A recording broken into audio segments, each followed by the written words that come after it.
Good evening and welcome to Nationwide on the network service of the Nigerian Television Authority. I'm Ayodeji Makinde. President Muhammadu Buhari has left Abuja for Paris, the French capital, ahead of the African Finance Summit.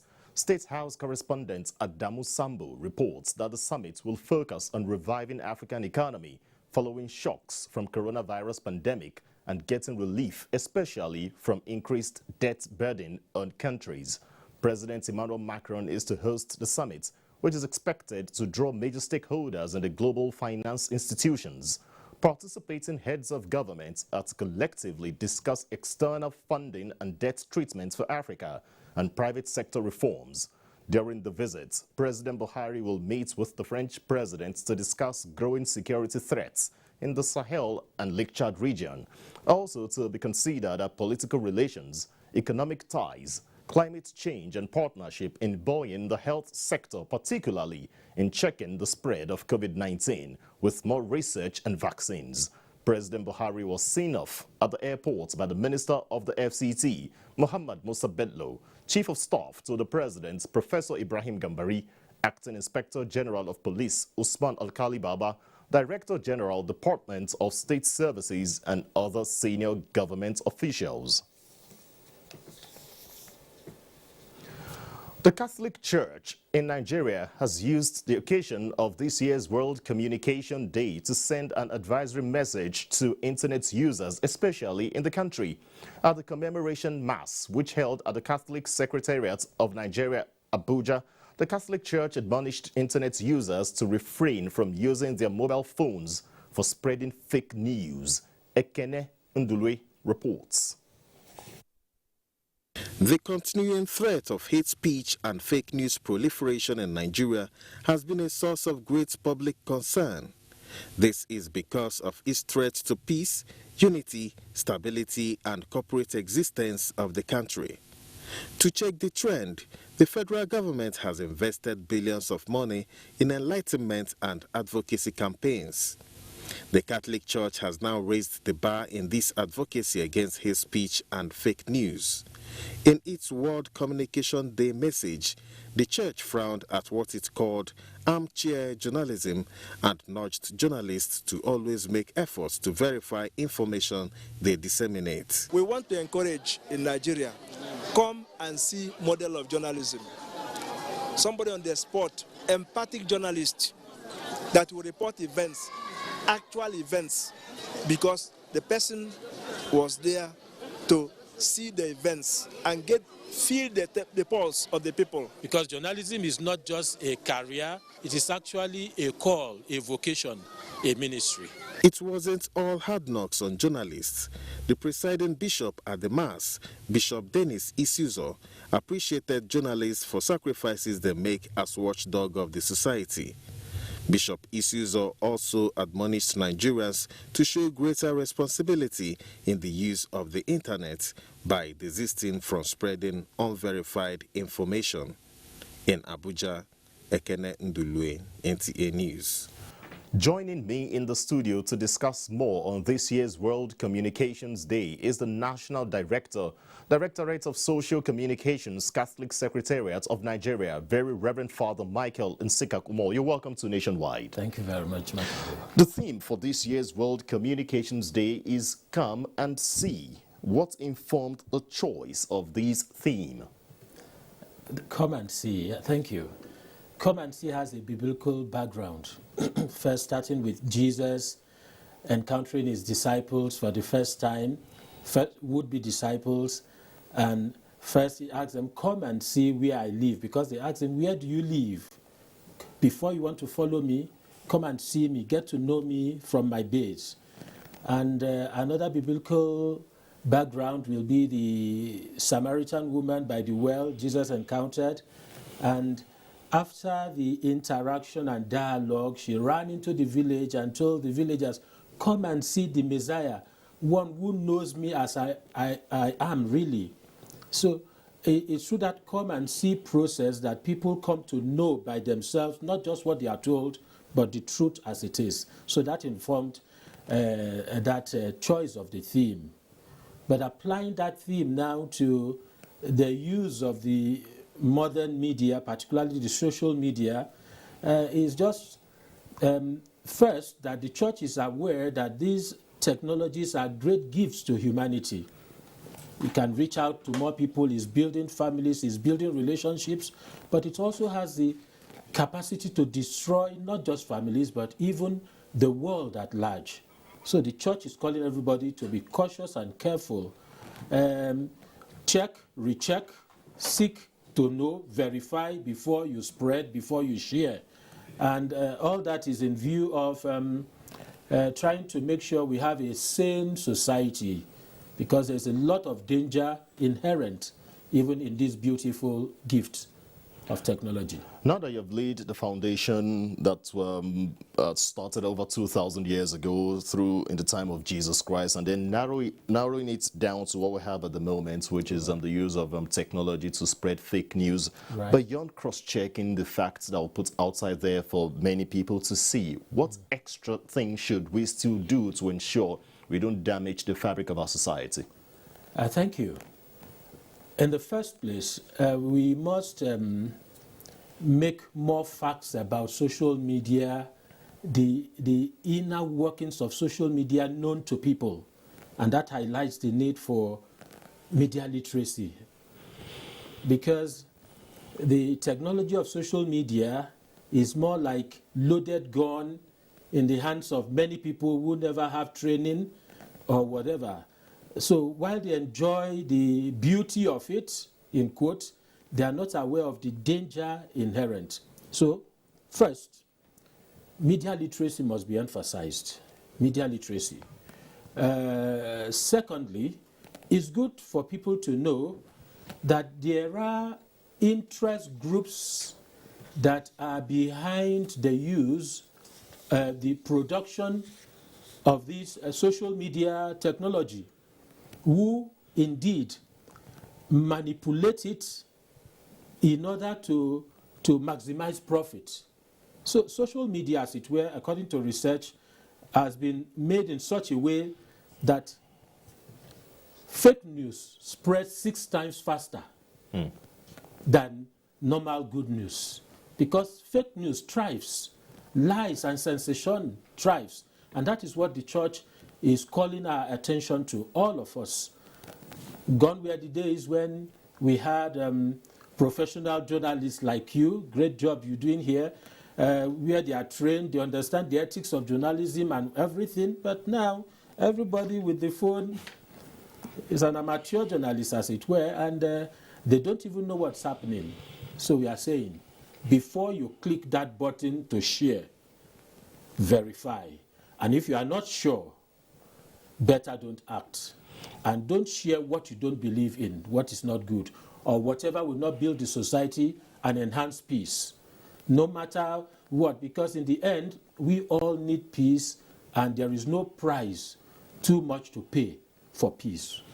As we commemorate the World Communications Day, another issue of public concern is the hate speech. Now, what should the role of the media be in this regard? Obviously, the Nigerian Television Authority is taking a leading role, but there'll be need for more support as well. Absolutely. Hate speech is evil, no matter where it comes from. Hate speech is disrespect for human dignity. Hate speech is disrespect for truth. So everyone in the first place must search their heart. No matter the side you fall into, no side makes it right to embrace hate speech. Whether you are in government, out of government, there is no excuse for hate speech, because truth is sacrosanct, truth is sacred, and everybody must struggle to imbibe that. I think media literacy still goes a long way. I must salute the effort NTA is doing on the hate speech thing, and but let us push more, rather than speaking too much about regulations and sanctions. Let us concentrate little more effort on formation. Too many Nigerians, I want to limit myself to my country, not to talk about the world, do not have access to media literacy, media education. They don't even know that's why people are easily manipulated. So media literacy is very, very, very important in our secondary schools, in our primary schools, even on our television programs now. And it will really help a great deal. Very Reverend Father Mike Nsikak Omo, I'd like to thank you for coming on Nationwide today to bear your thoughts on the World Communications Day 2021. It's my pleasure. Thank you very much, NTA. We appreciate it. I've been conversing with Very Reverend Father Mike Nsikak Omo, who is the National Director, Social Communications Directorate of Catholic Secretariat of Nigeria. Let's move on Nationwide and tell you that activities marking the 57th anniversary of the Nigerian Air Force have continued with an interdenominational church service at the Air Force Base, Abuja. The crux of the sermon of the service hinged on finding individual and national identity for peace, unity and patriotism. Defense correspondent Najat Tijani reports. For 57 years, the Nigerian Air Force has been known to defend the nation's airspace. Although the changing nature of security threats has necessitated certain changes in its strategy, its identity as the nation's air power still remains. This identity has been the unifying factor in joint security operations, a fact which is being celebrated at this interdenominational service marking the 57th anniversary of the force.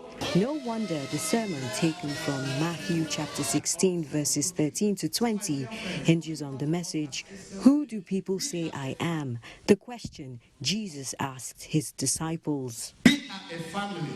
The Air Force is a family. And we have to know ourselves. We have to identify ourselves. We have to say who he is. In its 57 years of service, the Nigerian Air Force has made strides in several areas, including the induction and reactivation of aircraft, the commencement of in-country periodic depot maintenance, and the winging of several pilots, including female fighter pilots. We have been able to support the ground troops in all their operations, and we have also carried out independent operations, which have yielded a lot of success. Other activities lined up to mark the anniversary include seminars, medical outreaches, and the inauguration of a telemedicine center in line with COVID-19 protocols. In the meantime, the Nigerian Air Force is calling on all Nigerians to identify as patriots and support its mission of defending the nation's territorial integrity. Naja'atu Tijani, NTA News.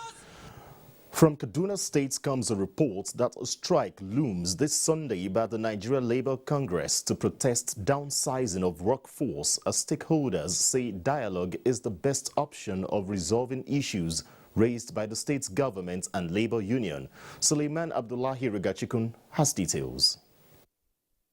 Kaduna State government under Governor Nasiru Ahmed El-Rufai prioritizes massive investment in infrastructure. To achieve feat, government came up with reforms aimed at boosting the state revenue sources, including right-sizing the workforce both at the state and local government levels. Government insists expending over 90% of its revenue allocation on personnel costs is unsustainable. For Kaduna State claims it paid wage bill of 3.13 billion naira to more than 31,000 civil servants out of 4.49 billion naira received from Federation account. As Nigeria Labour Congress announced planned shutdown of activities to protest sack of workers, government says will not allow labour unions disrupt development of the states. We have issued a circular directing all MDAs to open registers, attendance registers, so that we take attendance of those on level 14 and above that may refuse to come to work.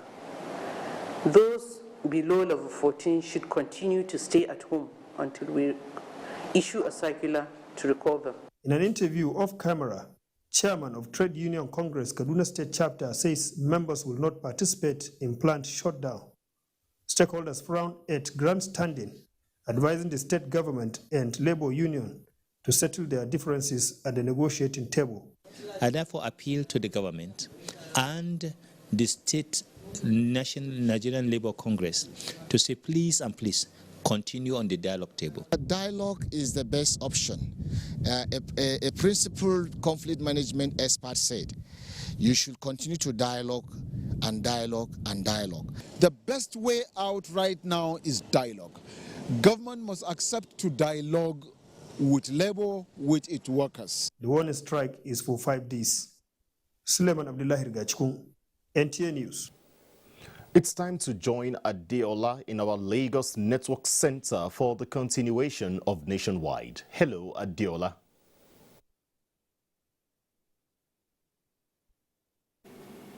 Hello, Ayo. Good to see you.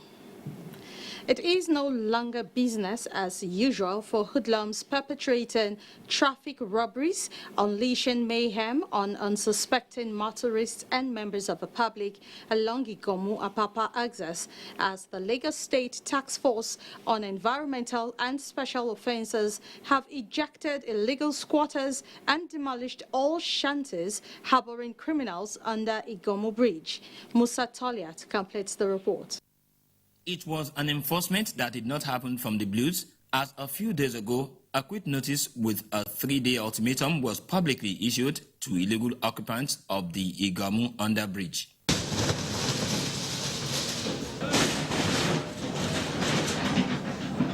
That notice, the chairman, Lagos State Task Force on Environmental and Special Offences, CSP Shola Jejeloye, says was not the first.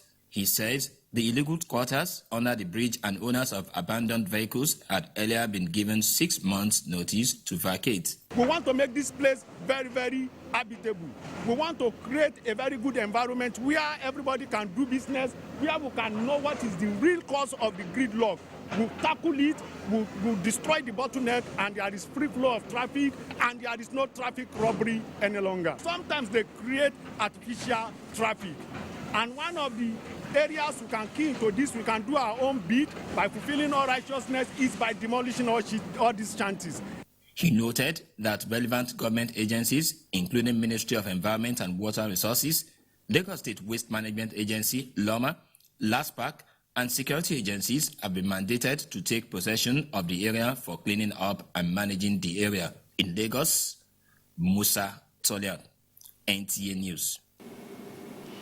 Now, the federal government is encouraging Nigerians in the diaspora to complement efforts at solving pressing medical and health challenges causing capital flights.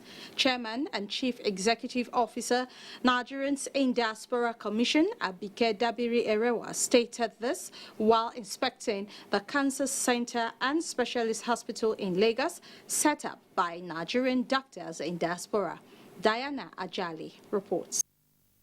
Current statistics by Nigerian cancer organizations and resources shows that 102,000 new cases of cancer were diagnosed in 2020 alone, out of which 72,000 patients died.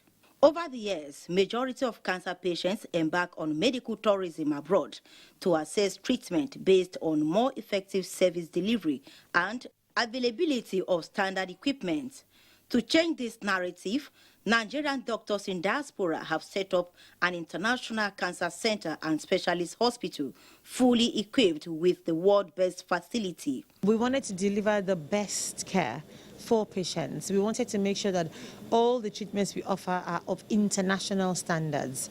So not just obviously for radiotherapy, but for chemotherapy, for surgical therapy as well, which is why we have the modular theaters, we have the day unit for the chemotherapy. Chairman and Chief Executive Officer, Nigerians in Diaspora Commission, Abike Dabiri Erewa, commended the effort with assurance that the federal government will continue to support such initiatives that will boost healthcare services and national development.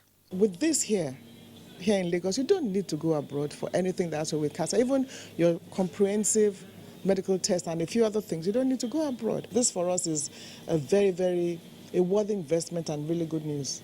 As researchers continue to ascertain causes, preventive measures and treatment of cancer, the facility has brought a renewed hope that death related to the ailment will gradually reduce, as early detection is key to effectively manage cancer cases and other non-communicable diseases. In Lagos, Diana Ajale, NTA News.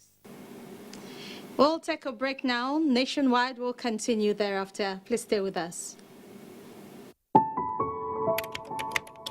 My name is Boss Mustafa, the Secretary to the Government and the Chairman of the Presidential Task Force on COVID-19.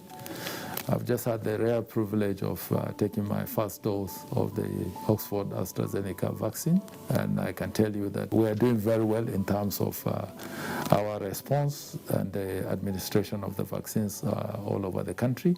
As strategic leaders, we are supposed to lead by example, and the President did precisely that on Saturday with the Vice President, and we are continuing in that particular direction. The essence of taking these vaccines is to help us really fight this COVID-19 virus, and the combination of the non-pharmaceutical measures and the vaccine is the way to go in 2021 and thereafter.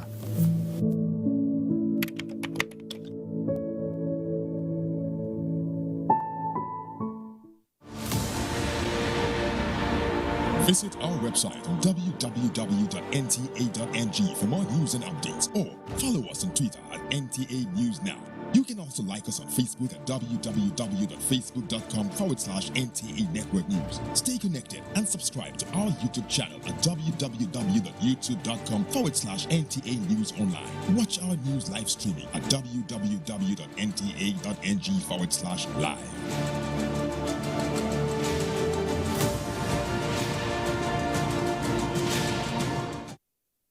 Contemporary times require practical skills to remain competitive and relevant in your organization. Therefore, take advantage of NTA TV College short proficiency courses to sharpen your professional skills. Intermediate camera operation techniques. Date 17th May to 11th June 2021. 4 weeks. Electrical power, earthing, lighting, UPS, inverter and solar system. Date 31st May to 4th June 2021. 1 week. Studio broadcast equipment and OB operations. Date 14th June to 18th June 2021. 1 week. English grammar and pronunciation for broadcasters. Date 28th June to 23rd July 2021. 4 weeks. The course fee for the 4-week course is 100,000 naira per participant, while the course fee for the 1-week course is 40,000 naira only. Accommodation inclusive. Venue for all the courses is the serene and secure environment of NTA TV College near Old Government House, Rayfield, Jos. For more inquiries, please call 0806-980-9807. NTA TV College, Jos. Training you to be the best you want to be. From dusk to dawn, 24 hours a day, NTA International is with you. In your living room, office, and everywhere, anywhere. We provide a company you desire in terms of balanced and up-to-date news, programs, and the best of entertainment.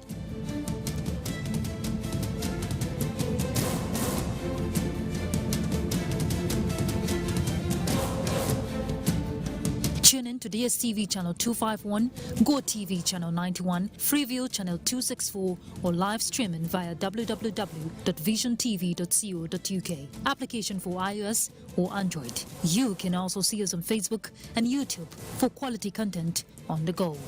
NTA International, Africa's window to the world.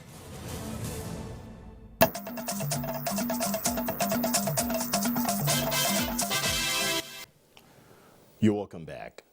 No fewer than 22 underage girls allegedly brought to Ogun State from Akwa Ibom State by 2 child traffickers for prostitution have been rescued at a brothel by the Ogun State Police Command and handed over to the National Agency for the Prohibition of Trafficking in Persons, NAPTIP, for further investigations.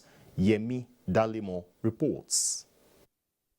The girls, who are between the ages of 10 and 14, were allegedly brought to Lagos by a suspected child trafficker under the pretense of providing job for them at a restaurant as sale agents so that they can be sending money to their parents in Akwa Ibom State as a way of rendering financial assistance. However, upon their arrival in Lagos, they were brought to a brothel in Iteleota, Ogun State, and lured into prostitution where their mobile phones were seized to discourage them from contacting any of their relatives. Receiving information on the illegal activities of the traffickers, Songwater Divisional Command of the Ogun State Police Command swung into action and rescued 22 underage girls at the brothel. We were able to arrest the manager of the hotel and some other suspects that were met in that particular place. Some of the victims who claim to be orphans say they are ready to start a new life. I think I do get father, I do get mother. Why do you carry me to Abuja? I should come and do this work. Eat them, don't worry. The girls and the two suspected child traffickers were later handed over to the officials of the National Agency for the Prohibition of Trafficking in Persons, Lagos Zonal Command, for further investigation on the matter. Ogun State Police Command and NAPTI say effective collaboration among security agencies will put an end to cases of child trafficking in Nigeria. In Abeokuta, Jemi Dalimo, NTA News. In another development, Kaduna State Police Command has apprehended 5 suspected rail track vandals at Dalle village in Jimar local government area and recovered 2 trucks loaded with locomotive railway sleepers. A statement by the command's public relations officer, ASP Mohammed Jalige, says the suspects are currently undergoing interrogation and efforts are being intensified with a view to identifying all those involved in the destruction of critical national infrastructure. The police therefore advised the general public to disregard the video in circulation attributing the vandalism to the Abuja-Kaduna rail track, as the 2 incidents have no direct link. Now, the effort to flush out criminal elements in Imo State is taking a new dimension as the State Police Command has relaunched a special police squad, Operation Search and Flush. Obianuju Nwosu reports that the State Commissioner of Police, Abutu Yaro, who assured that the team has been equipped with necessary tools, urged the officers to be professional in the discharge of their assignments. Going by the recent security challenges in Imo State, security agencies have continued to evolve ways of tackling the situation. The relaunch of Operation Search and Flush by the Imo State Police Command is therefore one of the latest efforts aimed at ending the series of attacks on government and private facilities. The Commissioner of Police Imo State Command, Abutu Yaro, notes that the team has been equipped to achieve maximum results. He urges them to be professional in the discharge of their assignments and eschew all forms of compromise, stressing that their purpose is to ensure restoration of peace and security in the state. You must comport yourself, you must be compliant with the tenets of operating in an ICT era. There must be decency, there must be comportment, there must be professionalism, and there must be maturity. While warning that no form of cowardice will be acceptable, the CP enjoins leaders of the teams not to deviate from their mandate in order to achieve the desired result. The activities of the tactical team is expected to cut across the 27 local government areas of Imo State. In Owerri, Obianuju Nwosu, NTA News. The Victim Support Fund has carried out a rapid assessment visit to Gaidam in Yobe State following recent attacks by insurgents that led to displacement of residents. The visit, the executive director of the fund, Professor Nana Tanko, says is in line with the directives from the VSF chairman, General Theophilus Danjuma, to assess damages inflicted by the insurgents and to have direct interaction with the displaced persons. Correspondent Yunusa Suleiman reports. Places visited by the Victims Support Fund team led by the Executive Director, Professor Nana Tanko, include some internally displaced persons camp in Gashua, where they met and discussed with the affected persons to know their needs. The delegation, who also sympathized with the community and security agencies, equally visited the military base in Gaidam, inspected fire service station where the insurgents bombed down some vehicles, as well as General Hospital Gaidam, in addition to the district head of the town. We have seen some of the challenges here. We have spoken with people. We are open to also hear if there's anything you think the general can do to support you in the work that you are doing. To assure you that he is available and the victim support is available to give you whatever support is possible. Victims Support Fund have been here in Nigeria and they've been supporting our state for a long time. The Executive Secretary of the State Emergency Management Agency, Mohammed Goja, says Yobe State government decided to write to the Victims Support Fund seeking for its intervention in view of the magnitude of humanitarian needs of the affected persons in the area. In the Matru, Yunusa Suleiman, NTA News. For more reports on Nationwide, let's join Frama in our Jos Network Center for more reports. Good evening, Frama. Good evening, Ayodeji, and welcome to Jos. NIN enrollees in Jos have commended the federal government for the extension of the deadline for NIN SIM data verification to 30th June 2021 with an appeal for more registration and verification centers in the state to accelerate the process. Felicia Daliob Samaila has the reports. Acquiring the national identification number, which is now mandatory for accessing several government services, has been a challenge for citizens, hence the need for the extension of the deadline to enable citizens as well as residents obtain and link their NIN to their SIMs. I have repeatedly come here more than 20 times. I have not gotten. And extension is good. And we commend the federal government for that extension. Kudos to the federal government. I think with this development, a lot of people will be able to do the exercise. To significantly accelerate the speed and ease of enrollments, residents are appealing for more registration and verification centers in the states. I think we have too much centers in this state for the printing and this of editing and whatsoever that will not have this too much problem. I have to leave my work and come here, and up to now I've not yet to rectify the issue. Maybe you want to change date of birth and other things, so they should create centers, not only the headquarters. It's a good thing because more people will be able to enroll, and then it will be beneficial for all of us, both on the people and the workers. The National Identity Management Commission had announced that about 54 million people obtained their NIN, which translates to 190 million mobile numbers in Jos. Felicia Daliob Samaila, NTA News. The Industrial Training Fund, ITF, is set to live up to its mandate of promoting and encouraging skills acquisition for effective and efficient human capital development to meet the needs of the economy. The Controller of Immigration, Plateau State, Kemi Nandap, stated this during a courtesy visit to the Director General Industrial Training Fund, Sir Joseph Ari. Rere Silvanos Lot has details. The Comptroller, Immigration Services, Plateau State, Kemi Nandap, noted that the ITF, being a leading agency in the economic growth of Nigeria, is one that cannot be ignored, especially in the area of training. She solicited for partnership in equipping the staff of the immigration services for self-reliance. We're looking at avenues or ways where we can actually key into the training programs for our officers, whether in terms of vocational skills, either management or leadership training, or even our retirees. Director General Industrial Training Fund, Joseph Ari, said, in view of the executive order of the federal government as regards the ease of doing business in Nigeria, the ITF is set to improve the human capital and economic fortunes of the country.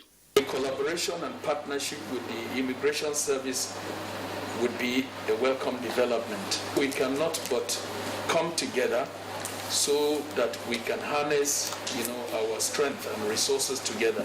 Both organizations agree that everything possible will be done to reverse the negative narratives about the country. From the ITF, Rinret Silvanus Lot, NTA News. And that's it from Jos. Nationwide continues with Agatha in Benin after this message.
Nigerian youths are about the greatest asset the country has at the moment. It is therefore not surprising that the administration of President Muhammadu Buhari is strategically responding to the yearnings of the youth through multiple projects and programs. Youth Entrepreneurship Support Years by Bank of Industry, the Youth Investment Fund by the CBN, and several other conditional cash transfer programs. Recruitment of 774,000 social workers, majority of whom are youths, and so many other projects that are beneficial to youths directly or indirectly. If the administration can do all this, definitely with a degree of patience and time, it can achieve more. Nigerian youths must come together to say no to terrorism, no to vandalism, and no to all disruptive tendencies. Hashtag Youth for Greater Nigeria. Pacifying the youths, unifying the nation. NTA News 24. A 24-hour news station brings to you news and happenings 7 days a week. News at 10 a.m., news update at 11 and 1 p.m. News desk at 3 p.m. and 6 p.m. and late evening news at 11 p.m. Follow us on any of our platforms and keep abreast of events and current affairs within and outside our shores. We are on DSTV channel 419, GoTV channel 46, StarTimes channel 101 and Free TV channel 703. Join us.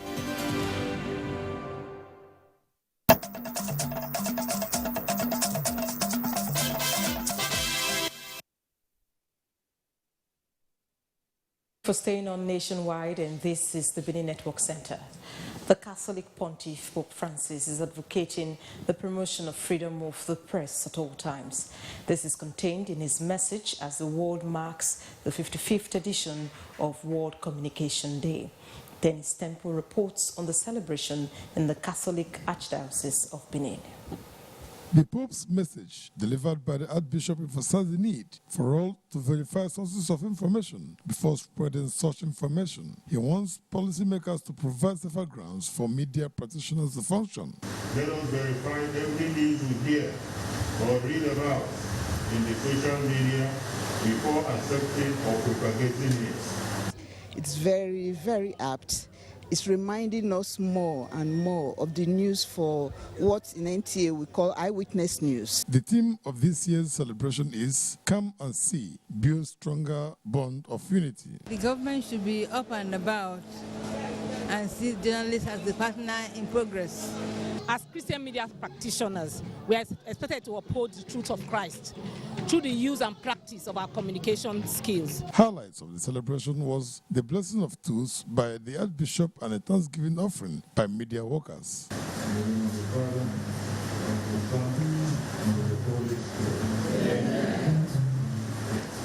A lecture preceded the celebration in Edo, where the Catholic Media Practitioners Association of Nigeria, Benin, was encouraged to reflect on the opportunities and challenges modern means of social communicating afford them to communicate the gospel of Jesus Christ and be agents of positive change. In communicating and covering our news, in transmitting whatever we transmit, we must bear in mind that the bottom line to bring about unity of mankind. Members of Campan agreed that responsibility devolves on them as they carry out their professional duties to promote both the gospel and societal values. In Benin, Dennis Temple, NTA News. To security now, the collaboration between Edo State government and other key actors on security matters to address the spate of criminal attacks is yielding results. Goodluck Inaini reports on the measures taken by government in tackling the problem. Edo State, like other states, continue to experience a spate of violent attacks across its jurisdiction. This trend assumed a dangerous dimension from the beginning of 2021, when kidnapping for ransom became a booming enterprise. Murder, cultism, rape, farmer herders clash, trans-border crimes, and armed robbery have also become more common. The incident of the Nigerian American who was kidnapped and killed after ransom had been paid, the kidnap of the head of service, the rape and murder of an undergraduate Vera Omozua, and attacks on communities and farmlands in some parts of the states are some examples of this notorious trend. It is in response to this security challenge that the state government inaugurated a vigilante network to gather intelligence, build trust, and ensure adequate security across the state. Just to make sure that no part of Edo State is habitable for criminal elements. My area, not the area where they hot before, but now every don't come down. This is work which all of us will join hands together and support them. Security agents should be alive to their responsibility and also learn to keep confidential issues reported to them. Observers want government to press on until a new climate of safety returns to Edo State. In Benin, Goodluck Enaini, NTA News. And that's our package. Ayodeji in Abuja has more nationwide.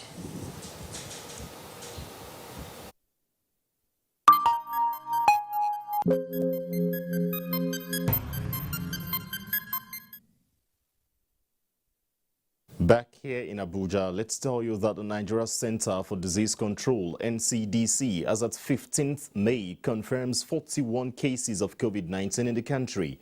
A breakdown indicates that Lagos has 16 cases, Yobe 14, while Rivers and FCT recorded 3 cases each. Akwa Ibom and Bayelsa states recorded 2 cases, as well as Edo, which recorded only a case. The 41 new cases bring the total number of confirmed cases to 165,702, while 156,412 patients have been treated and discharged, and 2,066 persons have died, unfortunately.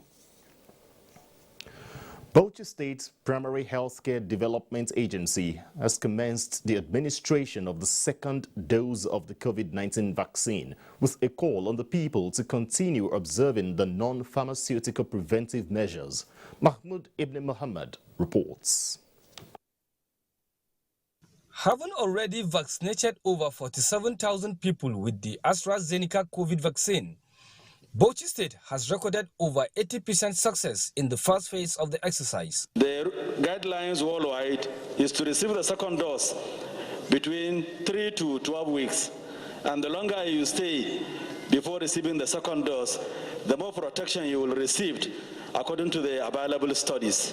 Appeal to our people, to the population in Bauchi State, not to be complacent in the sense that to think that COVID-19 has passed. No, we are still with COVID-19. 9 weeks since the administration of the first jab, the State Primary Healthcare Development Agency has begun administering the second dose of the vaccine with Governor Bala Muhammad, his wife, the State Deputy Governor, some senior citizens and frontline workers. The response that we have gotten in terms of percentage is very encouraging.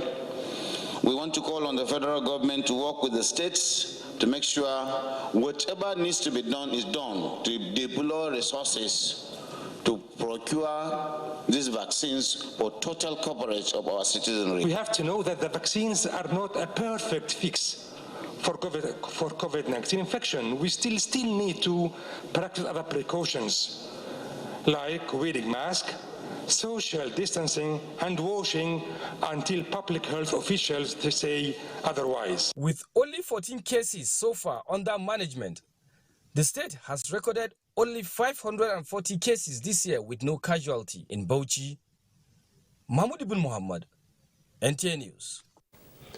Ibadan Network Center is next on Nationwide, and Kemi will be telling us more. Good evening, Kemi.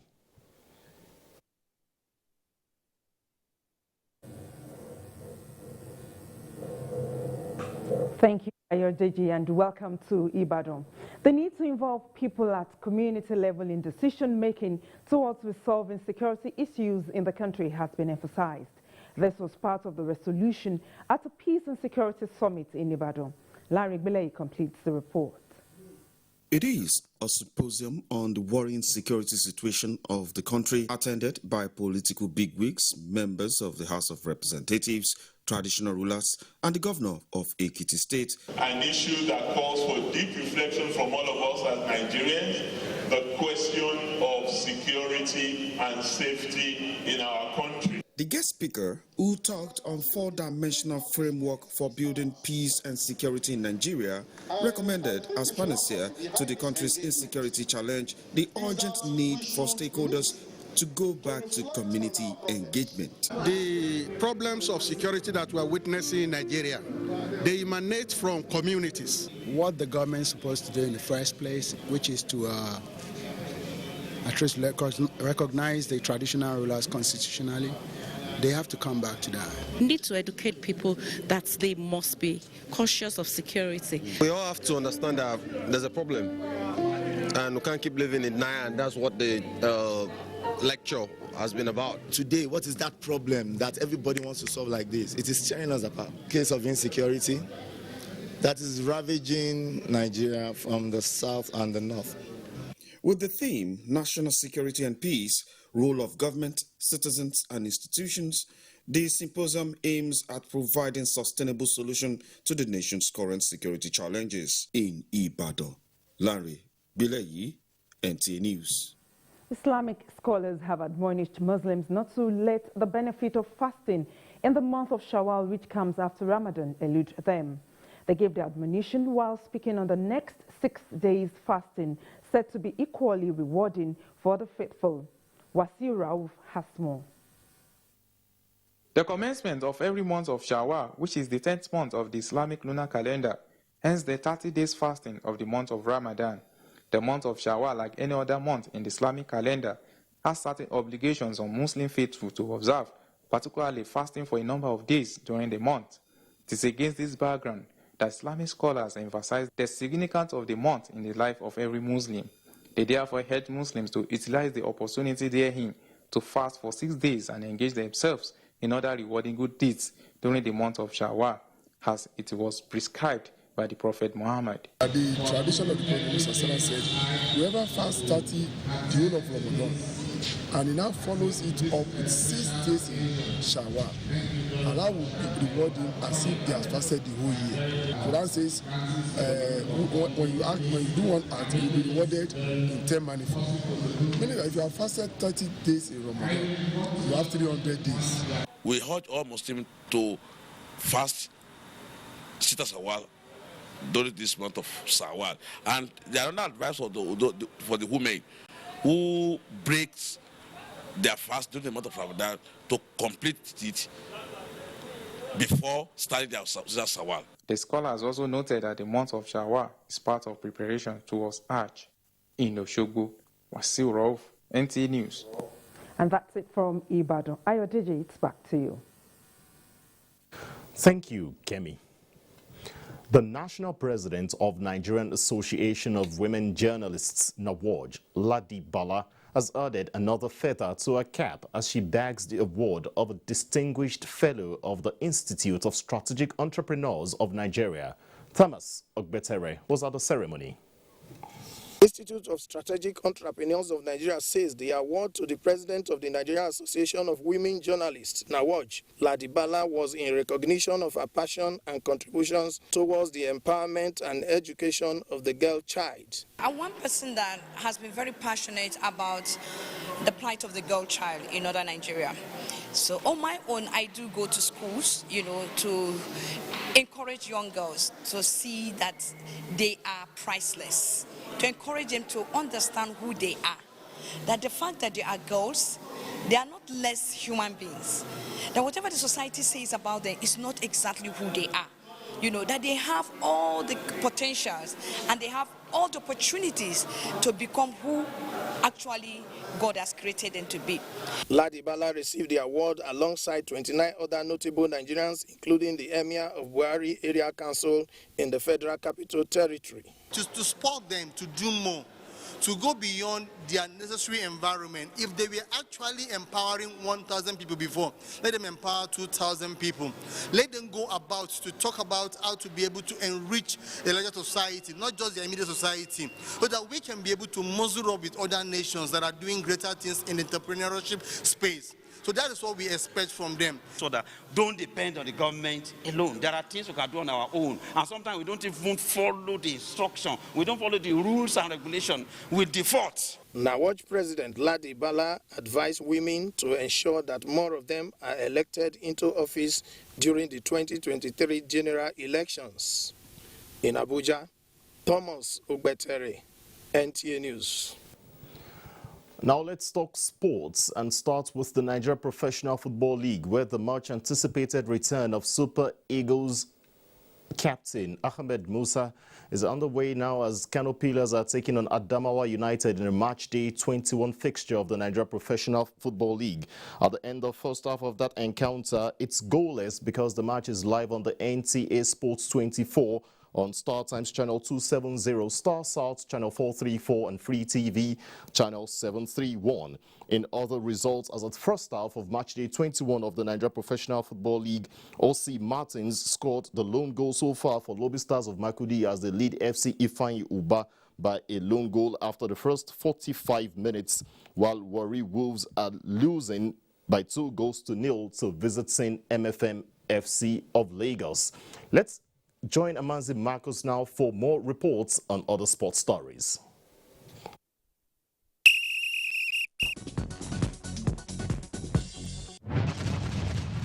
The Brazilian Charles Oliveira is now the undisputed UFC lightweight champion after a round 2 technical knockout of Michael Chandler in Houston, Texas, USA in UFC 262. 16,000 fans at the Toyota Center watched 31-year-old Oliveira beat his American opponent and capture the title vacated by the retiring Khabib Nurmagomedov. Oliveira expressed joy in defeating Chandler as earlier promised, while Chandler on his part was magnanimous in defeat, paying tribute to the newly crowned champion and promised to fight for the title within the next 1 year. In basketball, Los Angeles Lakers legend Kobe Bryant has been honored even in death as he was inducted posthumously to the Naismith Memorial Basketball Hall of Fame.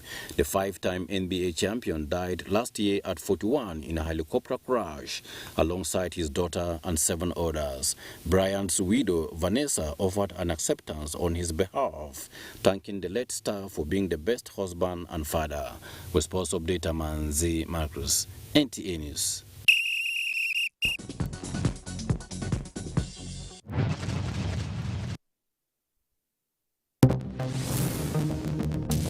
You can get more news and updates on www.nta.ng or follow us on our Twitter handle at NTA News Now. You can also like us on Facebook at www.facebook.com/NTA Network News, and also stay connected and subscribe to our YouTube channel at www.youtube.com/NTA News Online. Also remember to watch our news live streaming at www.nta.ng/live.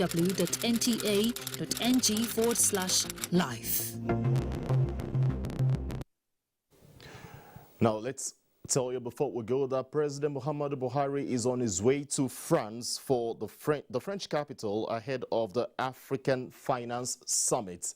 Of course, State House correspondent Adamu Sambo told us that the summit of the meeting will focus on reviving the African economy following shocks from coronavirus pandemic and getting relief, especially from increased debt burden on countries.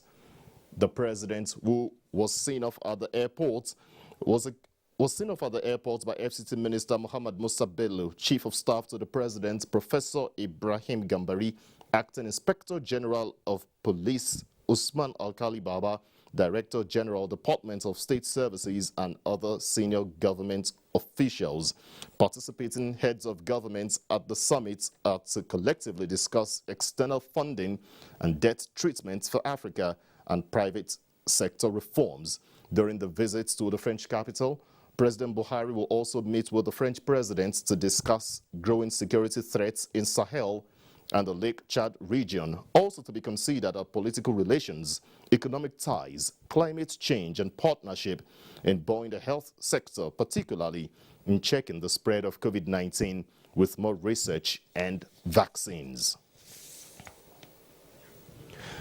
And that's nationwide this Sunday on the network service of the Nigerian Television Authority. I'm Ayodeji Makinde. Remember to connect with the NTA to stand against rape and rapists to be a star. On behalf of the entire production crew, good evening.